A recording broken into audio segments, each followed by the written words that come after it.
Well, I mean, at least this time they lost to a playoff team. Oh, it's been a nightmare of a week when that's what we get to hang our hats on. Hi, I'm Weston. I love talking about the Astros, and I'm here to talk about game 151.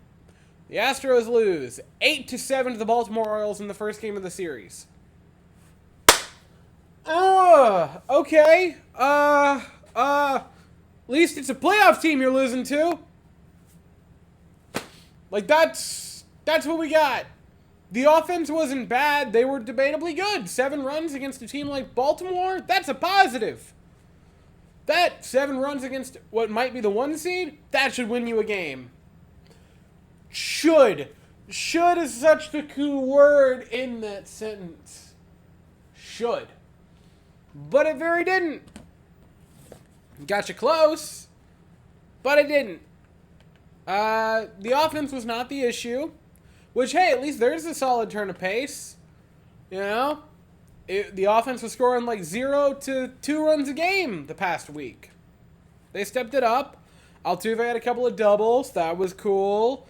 Abreu had a couple of hits. That was cool, including a home run that we thought was going to be the key moment in this game. McCormick had a couple of hits. That's cool. Maldonado had a home run for insurance in the 8th inning. You thought you were good. Verlander wasn't bad.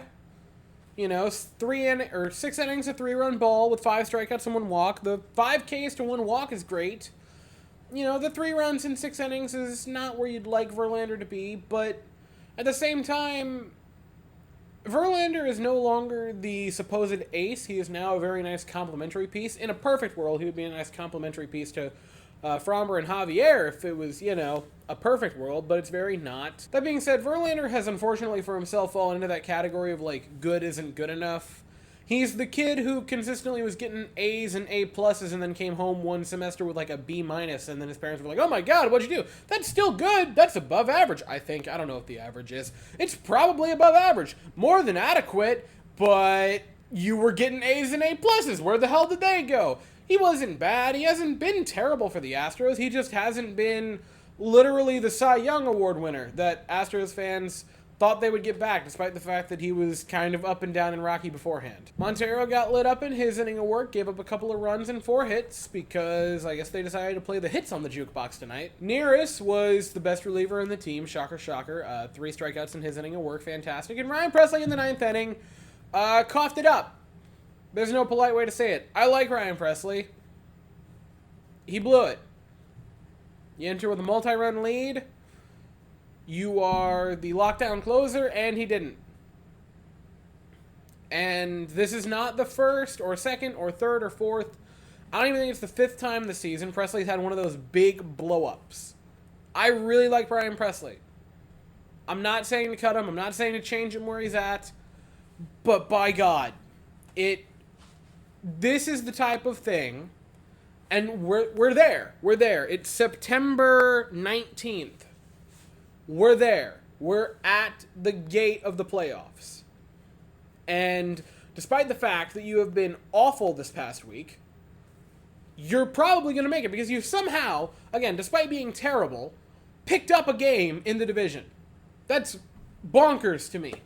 Because both the Rangers and the Mariners have hit 3-game plus skids. So you've somehow managed to pick up ground. This is the type of game that should have happened in the postseason, which is very soon approaching, could end a run. Not even because this is in not even because this is in the final game of a run or in an elimination game. If it's game 2 and this happens, that is the biggest swing of momentum possible. Keep in mind, the Astros were dead and on the doormat in game 1 last year against the Mariners. But then Jordan completely shifts the game, and all of a sudden they come storming back, and they sweep the Mariners. This is the type of thing that totally just snuffs out any fire of a potential run, if it happens in October. And that's the big thing. This is the fine-tuning portion of it. Usually during this time, the Astros are able to rest starters and go easy on players. Because, you know, you've already locked up a spot. Just fine-tune the wonderful piece of machinery. But instead, you're trying to still just push this jalopy over the finish line, hoping to God that all the other jalopies have also broken down just as bad as yours has. You're not able to fine-tune them. You're still having to try to win it, and games like this happen. And it doesn't bode wonderfully. Now, every video for the past week, whether it be Astros related or not, has been pretty negative. And I just don't like this amount of negativity. So I'm going to completely flip this, despite everything I've already said about this game, and end you with a optimistic note. Yes, everything I say I feel is true. You can't have these type of games come October, because these could kill any momentum you have, or give the other team all the momentum they need to eliminate you. But allow me to pose this question. What if these type of games don't happen?